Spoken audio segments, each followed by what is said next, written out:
Sensors are used in nearly every manufacturing process, electronic device, robotic equipment, and facility.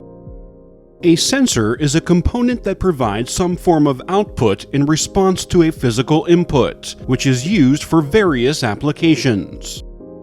In this course, sensors will be used interchangeably with transducers and transmitters.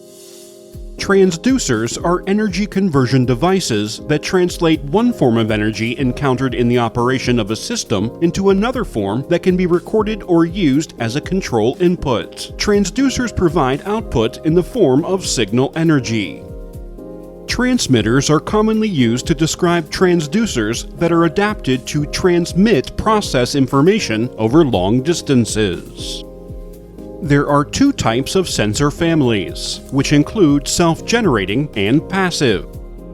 Self-generating sensors derive the output signal energy from the measurement environment, while passive sensors operate by receiving energy from an external source and modulating or changing this energy to create the signal energy that is the output of the sensor. Furthermore, sensors can be split up into three categories. These sensors categories include embedded sensors, which are sensors incorporated into products to provide functionality, such as smart products that are used to sense physical parameters.